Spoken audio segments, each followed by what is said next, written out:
What's going on, guys? We're sitting here in the Kubota L6060 Nordic Edition, or should I say the Northern Snow Special. Besides the point, I'm inside the cab and I just want to dive deep into the controls. I know this might seem simple to a lot of you watching. However, we wanted to make this for our operators for training purposes. So I'm going to go over the front half of the cab and what's going on up here with the controls and beneath me. And then we'll get into the four-wheel drive and high, low, medium gear, and of course the beautiful cluster here. This is where all the magic happens. PTO on, 3-point hitch up and down, hydraulic controls, loader stick. We'll be using this for gravel packing, of course. A couple other little nuanced things that are here, like your lights and whatnot. First and foremost, let me dive into the front of the machine. Of course, I'm gonna start with what drives the machine forward. Of course, you got your ignition here. Okay, I'm sure you know how to use that, and that'd be scary if you didn't. Over here, we got our lights, right? Okay, horn. It's not gonna work right now because the machine's not on. We have our high, like our rabbit, if you will, our high gear, and then our low gear. So you got two gears here right on the shifter, which is super nice. I'll show you what that looks like right now, guys. Rabbit to turtle, rabbit to turtle. So this is really nice if you're kind of getting used to the machine and you're a newbie and maybe you're out there for your first shift. You got your four ways. You always got to put your four ways on while you're operating to be safe. Your auto throttle control here. So basically what this is going to do is when it's turned on, if you accelerate forward and your RPMs are put all the way down, you see the RPMs here? This is what controls the engine power. Okay, when this is all the way down, but you accelerate forward, it's going to give more power to your engine. Okay, that's what the auto throttle does. So it's nice when you're driving around town because you'll save a lot of fuel. So guys, I recommend using it when you're driving around town. You don't even ever have to take it off, to be honest, because once you get to your route and you start doing driveways, that's when you could just turn your power all the way up and you could leave auto throttle on for when you power down and maybe you drive back to shop or drive to a different route. So if you look on the dash here, auto throttle advance is on, and then you can turn it off. On, off. So make sure your auto throttle is always on. And then of course, when you're driving to and from the shop or to different routes, just to save a little bit of fuel, and so the tractor's not running full throttle the entire time, you put your throttle to low, right? Just on turtle like you see here. You're gonna hear the tractor idle. It's gonna be very quiet and you're gonna notice, wow, there's not a lot of power. Well, as soon as you hit that throttle forward, you're gonna see that the engine fires up and gets really, really loud and you start accelerating quickly. So that's nice to save some gas. You got some display modes up here. Honestly, guys, you shouldn't really touch these or play around with them too much, but if you wanted to, you know, see how much fuel you had left or, you know, check at oil change or how many hours is on the machine, etc., you could do that here. That's pretty much the cluster in a nutshell. You're probably wondering, well, what the f are these two buttons right here? So these two buttons are for regenning, okay? Sometimes the tractor needs to go through this regenning process. You gotta remember that these are diesel combustion engines and they do some weird stuff. So every once in a while, they're gonna like their regen, okay? You're gonna see this light pop up on the screen. Look, there's a guide right here. I know you guys can't see it. So what's gonna happen is this tractor is equipped with a diesel particulate filter, DPF. If tractor is being used indoors or in a combustible area, push that inhibit button, okay? So for example, like right now, we're in a garage, the door's open, but if we wanted to turn this machine on and we want to let it run, you would hit this button right here. Okay, can you guys see that? This combustible button right here. So you wouldn't be using that, so don't worry about it. All right, if indicators flash, follow the chart below. So this is besides if you were using it in closed doors, you would use that button. Guys, for everybody operating, you are never, ever gonna touch that button, so don't even worry about it.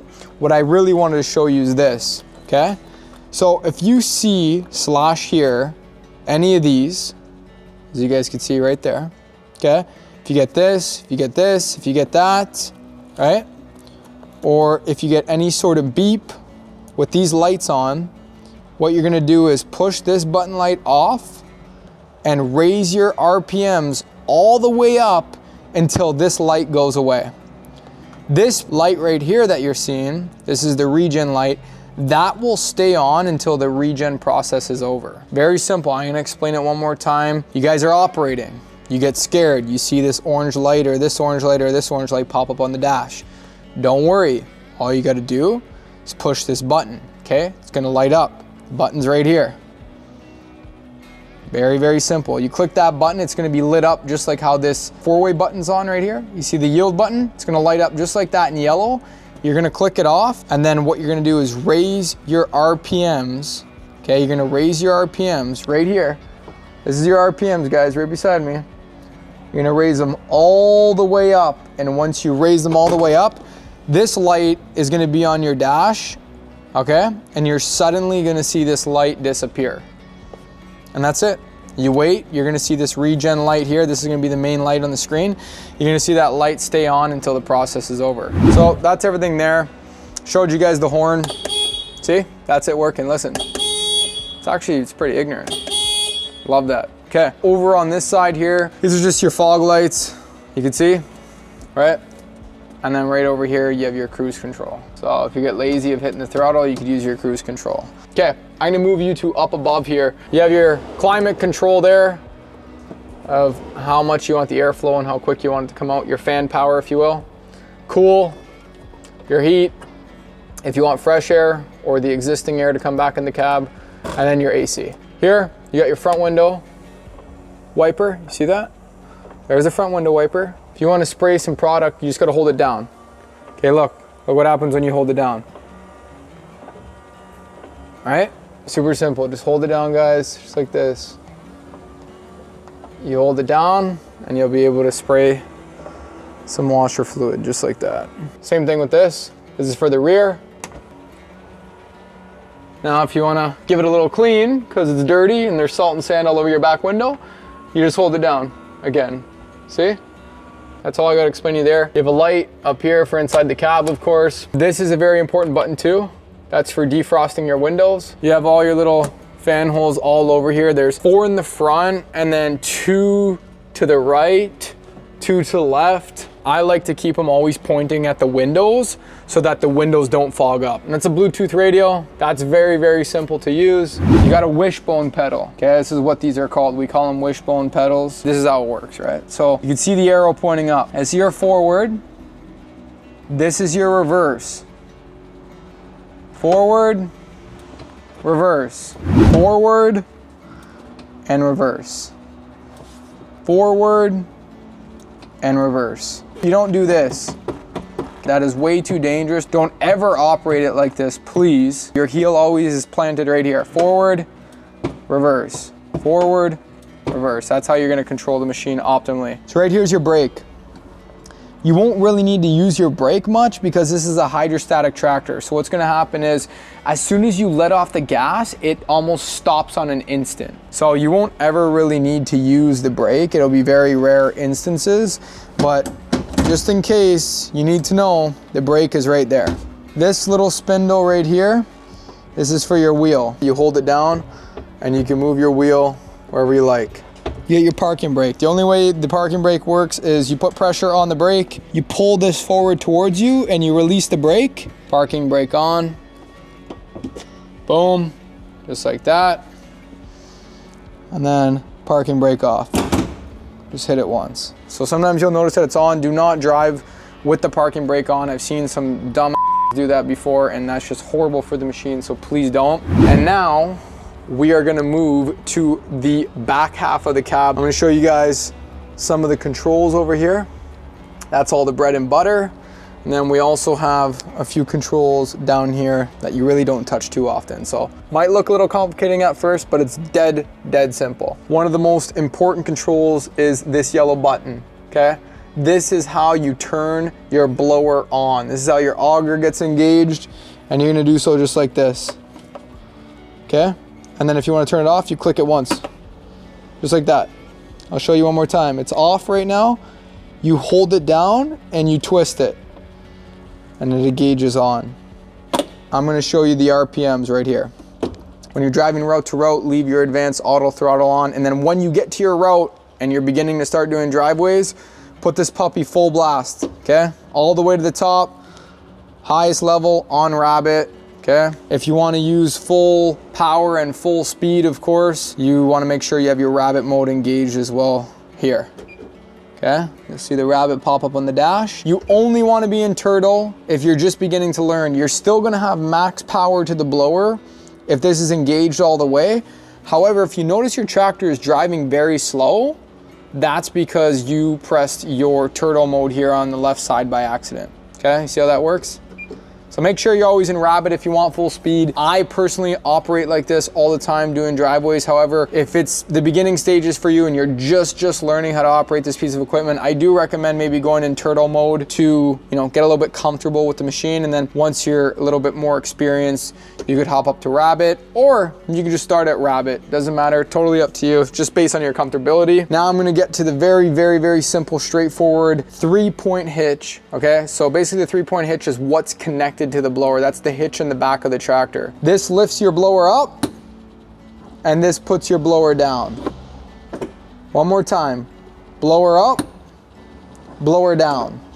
Okay, up, down. Now here is our loader stick. This is another hydraulic component here that functions something on our machine. So this year we have gravel packers. Okay, which is very important to know. How we are gonna have these gravel packers set up for you guys when you're operating this winter is just like so.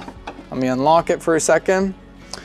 You're gonna push this forward for your blower angle to go down and be flush with the ground. So when you're doing normal hardtop driveways, you're gonna wanna make sure you put your hydraulic cylinder all the way forward so your blower is sitting even and flush with the ground. Okay, you'll see right from the back of your window, you'll know when the blower's sitting flat and flush. And now, when you get to your gravel driveway, you're gonna wanna pull it in towards you, all the way back. And what that's gonna do is the blower's gonna go from flat all the way to tilted back like this. What that tilt's gonna do, it's gonna be able to have you go and service your gravel driveways and pack the snow, as opposed to going and blowing a bunch of gravel all over the place. So this is the gravel packer control, if you guys will, to make things easy. Forward to put your blower flush with the ground, and backwards to give you that packing angle. And guys, once it's forward, it's forward. You can do 100 houses like that. Once it's set, it's set. But when you have a gravel driveway that pops up and you need to tilt your blower back to be able to pack the gravel driveway, this is how you do it. So it's your gravel packing controller, guys. Forward, flat with the ground, backwards, gives you that tilting angle. Now I'm gonna bring you to the 2 hydraulic remotes here, or controls, that move the back chute, okay? The control closest to you is gonna move the chute clockwise, okay? And then if you pull it inwards like this, it's gonna move it counterclockwise. Now we're gonna get to the last control right here inside the cab, and this is what's gonna move your deflector. Okay, so your deflector's on top, or you could call it tip of the chute. This is gonna move your tip of the chute up and down. Check it out. Down, up, down, up, down, up. So that's everything here for the hydraulic controls, guys. You're gonna notice these 2 lights over here. These are your front lights that are your working lights. You're gonna need these on while you're operating in the night, okay? Very important. They're gonna give you so much better visibility. I can't stress enough how much you're gonna want these on. And you'll know they're on because you'll see this light, okay? And then there's your back. Look at that, you can see the light turn on right away. Check it out. So guys, don't forget, make sure you have your front and your rear working lights on.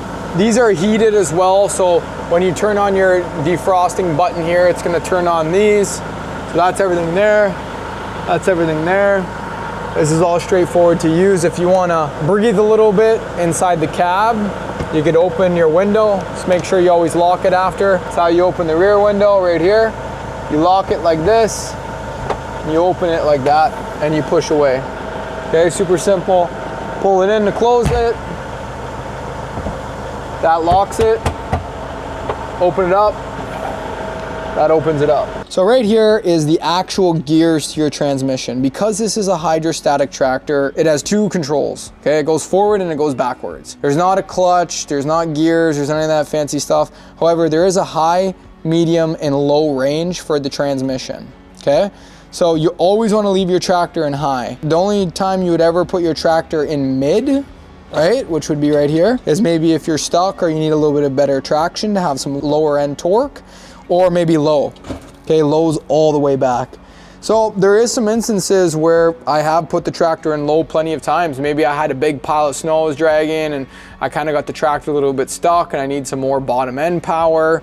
So guys, remember that low or the mid range will come in handy sometimes, and you can feel when your tractor's in that gear, okay? It'll slide from low to medium to high. Always leave your tractor in high. It should never be in anything but high. If you want to go slower, remember, hit the turtle control. That will, give you a slower speed and bring some more control to you while you're operating. But when it comes to the main gear for your transmission, always leave it in high. The only time you should ever put it in mid or low gear, which is all the way back, is when you're stuck and you need some better traction. This is your 4-wheel drive control. So right now, you could tell it is not in 4-wheel drive, and you're gonna see from the sticker right here, you see how the tractor isn't connected? There's that tiny little space between the front axle and the rear axle.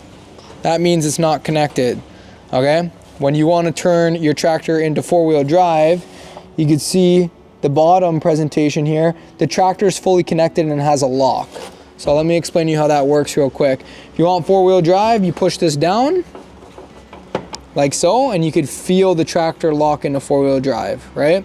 You want to take it out of 4-wheel drive, you just push up on it like that. Okay, so you should always be in 4-wheel drive while operating and doing driveways. However, if it's a very light snowfall, maybe about 5 centimeters outside, and the roads are bare and you have really good traction, you might not need to use 4-wheel drive. In that case, you could take it off. So 4-wheel drive when operating, 9 times out of 10, guys, and it's right there for you.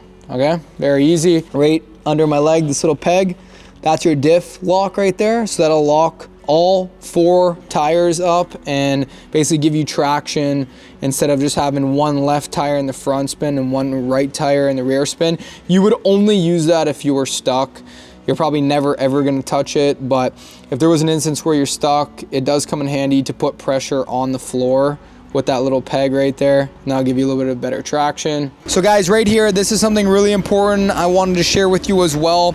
If you ever notice that your blower, when you're raising it up or you're lowering it down, if it's going too quick and kind of slamming the ground, that's because your hydraulic valve control here is either too loose or too tight. So if you want your hydraulic valve to be more open, you turn it right, which will then result in the blower dropping and hitting the ground really quick and basically banging the blower off the ground, making a super loud noise, waking up neighbors, and ultimately destroying our equipment. So don't ever open it. You're gonna want to find a very proper balance, okay? Somewhere in the middle usually is where it needs to be. That's what's gonna give you that slow and steady raise of the blower up and down, okay? So find where you like to have it, okay? For me personally, I don't like my blower going down too quick because it slams and it's just bad for the equipment and you wake up neighbors and you get complaints. So just, keep an eye on that. If you ever notice that your blower is going down way too slow or it's going down way too quick, it's because your valve's all the way open. So just remember that. Okay guys, I showed you in the cab already before, but this is how you're gonna move your blower up and down. Don't mind the angle of the blower right now. That's because we haven't configured the hydraulic top link for the gravel packer yet. But check this out real quick. This is how your blower is gonna go down. Okay, I showed you guys before. Just like that. Very easy. And then this is how your blower is gonna go up. Okay? Very simple. You got your chute control, clockwise, counterclockwise. Now you got your chute tip, down, up, down, up. You got your forward drive. Watch the tractor stop on a dime, hold on. You see that? I didn't even touch the brake. That's the hydrostatic transmission I was telling you guys about. So forward, stops on a dime. Swear to God, didn't touch any brake. That's the hydrostatic transmission, like I said. Same thing with reverse, watch it. Reverse. Stops on a dime. Reverse. So you see how that works? It basically has an engine brake on. As soon as you take your foot off that hydraulic forward or hydraulic reverse, because remember, this is a hydrostatic transmission, it's all hydraulic driven. It's basically almost like an electric car, kind of the way it works, right? As soon as you let off the throttle, the engine stops right away because you stop sending power to it. So that's everything there. Okay, remember that yellow button I was showing you guys inside? This is a very important button. This is what turns your blower on and off and gets that auger spinning, right? Check it out. Look, you see? There's the drivetrain coming from the rear of the tractor to the blower, and that's what spins the auger. Watch as I power it up. Okay, remember that orange throttle I was showing you guys? Watch how much louder and quicker the tractor gets. Look how much quicker that auger's spinning.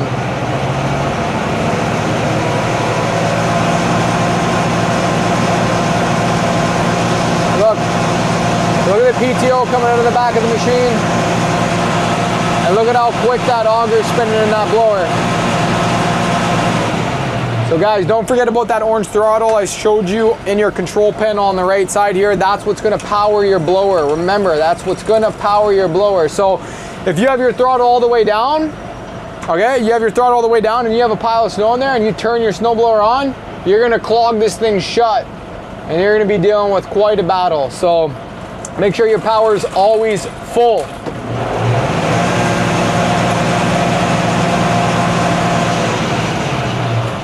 So that's everything I got for you guys. That's pretty much a wrap on how to operate the Kubota L6060 tractor.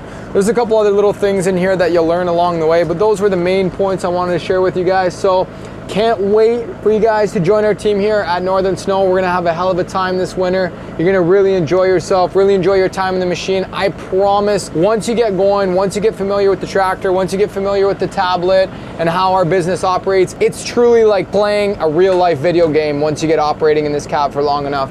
I promise the first shift is gonna be hard, but just hang tight, enjoy the ride, get experience, get comfortable, and just watch how much quicker and how much better you get right away. It's gonna be like instant, right? Really excited to have all you guys. I appreciate you so much. We're gonna have a good year and I'm excited. I hope that covers everything. If you have some additional questions, you know, you could ask our operations manager, Mitchell, or you could ask our shop manager, Eric. They're always there to answer all of your questions. But for now, that's the rundown on the Kubota L6060 and how to operate it, guys. Thank you so much.